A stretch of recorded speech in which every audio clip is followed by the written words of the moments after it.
Salut les amis, bienvenue sur votre plateforme. Ici, Sineto Cletus, a.k.a. Jawi Moses. Ah oui. Désormais les amis, c'est sa majesté, hein. Oui. En fait, je parle de la méchanceté de Samuel Eto'o-Fils dans ce podcast. Eto'o-Fils, en vrai, est très méchant. C'est un monsieur qui n'aime pas le progrès des uns et des autres. Il veut seulement progresser seul. Ce n'est pas possible, les amis. Il a eu la chance de briller dans les stades de football. Oui, il a travaillé son argent honnêtement.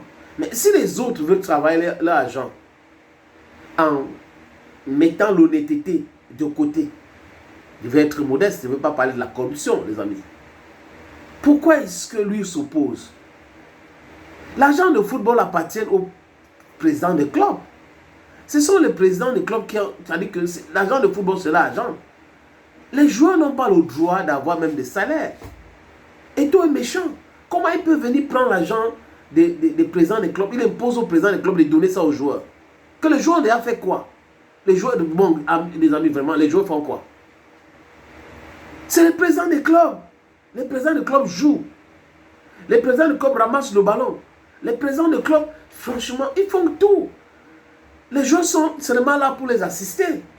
Et Eto'o, lui, vient, il met le sable dans le tableau des gens. Avant qu'il n'arrive, les gars dédouanaient leurs conteneurs tranquillement. Ils avaient des structures de transit. Et les hommes d'affaires utilisaient la Fédération camerounaise de football pour dédouaner leurs conteneurs. Pourquoi il est venu arrêter ça? C'est être méchant, les amis. C'est être méchant. Quand le Cameroun signait un contrat avec un équipementier, les gars, à travers les hommes d'affaires et autres, fabriquaient leurs maillots en Chine, en Bangladesh, au Vietnam, et mettaient dans les conteneurs, venaient vendre ici. C'était ça. Ils faisaient du business. Ils avaient beaucoup d'argent. Et les gars s'est partagé cet argent-là. Pourquoi aujourd'hui, je ne comprends pas. Et toi, allais faire quoi à la douane? Il allait signer un accord à la douane pour qu'on regarde, détruire les maillots contre la contrefaçon et autres contrefaits. Je crois que c'est comme ça qu'on dit ça, même dans les talk French. Pourquoi il fait ça? Les faux maillots qui entrent au Cameroun, là, ça fait quoi à qui? Hein? Voilà, c'est-à-dire que je ne comprends pas. Et les amis, l'argent de la subvention de l'État, n'est-ce pas, l'argent de l'État appartient à tout le monde. Chacun peut manger. Donc si les présidents de club prenaient la subvention de l'État et bouffaient, mettaient dans leur poche pour construire les immeubles et autres, le problème de tout dedans c'est quoi? Si on ne paye pas les joueurs, il y a quel problème? Les joueurs d'abord, ils font quoi? Ils font quoi? Celui qui a eu l'idée de créer le club, c'est celui qui doit gagner beaucoup d'argent dans ça. C'est seulement l'idée de créer. Il a réuni quelques jeunes là qui jouent derrière un ballon et c'est tout. Pourquoi on devrait payer les salaires aux joueurs? Eto'o est méchant, mes amis. Il est méchant. Il est méchant encore pourquoi? Comment est-ce qu'il arrive là, on porte plainte contre lui et ça ne prospère pas? Il est méchant.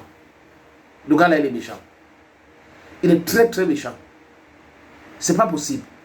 Je ne peux pas accepter. Personne ne doit accepter ça. Il faut respecter les présidents des clubs. Même si un gars est président des clubs depuis 10 ans et qui n'a jamais payé les salaires des joueurs, ce n'est pas le problème d'Eto'o. Ce n'est pas son problème. Il fait jusqu'à ceux qui a l'autre qui a une académie de football. Il a abandonné le football. Il abandonne le football. Parce qu'on ne peut pas triquer les âges des joueurs. Pourquoi on ne peut pas triquer les âges? On nous parle de IRM. C'est quoi ce truc?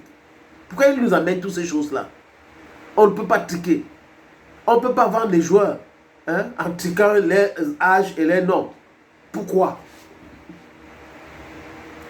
Pourquoi on ne peut pas faire ça? Alors qu'on faisait ça hier, ça passait. Ça fait du mal à qui? Il a fait les gens qui étaient là depuis longtemps, sont en train de fuir le football, C'est pas possible, ça c'est la méchanceté. Quand il est venu, il disait qu'il veut la grandeur du football, on croyait que ok, il va arriver, mais il va voir qu'il y a beaucoup d'argent et il va manger avec les gars. Mais il arrive, il refuse de manger. Le refus de manger l'argent de football là, de Samuel Eto'o fils, c'est ça qui fait de lui-même quelqu'un de très méchant. Hein? Il faut donner le salaire des joueurs. Et il faut respecter ceci. Et les âges de joueurs, il ne faut pas triquer. Il ne faut pas changer les noms de joueurs avant de les vendre. Il ne faut pas faire ci, il ne faut pas faire ça. C'est quoi? C'est quoi? Tu en veux quoi, ce président des clubs, Samuel? C'est même quoi avec toi, Samuel? Est-ce qu'on t'a dit qu'on veut la transparence? Les gars ne veulent pas la transparence. Si l'État donne la subvention, il faut les donner, ils mangent. Ton problème dedans, c'est quoi? Les joueurs là, ce sont tes enfants. Si c'est plein, il y a quoi? Et les faux maillots là, si on vend ça, ça te fait mal où? Tu ne peux pas laisser qu'on vend les faux maillots. Et quand on vend les joueurs là avec les faux noms, tout ça te dérange en quoi? On trique les âges des joueurs, ça te dérange en quoi? C'est pas possible. Les gens avaient déjà créé les tontines. Tu es en train de détruire les tontines. Les tontines, c'était tout l'argent de football, la subvention et autres. Mais tu es en train de détruire. Pourquoi tu fais ça? Les gars, en fait, les gars ne veulent pas le changement. Ils veulent que ça reste comme c'était. Dans l'état de pourriture avancé. Laisse dans l'état de pourriture là. C'est pas possible. Ça, c'est être méchant.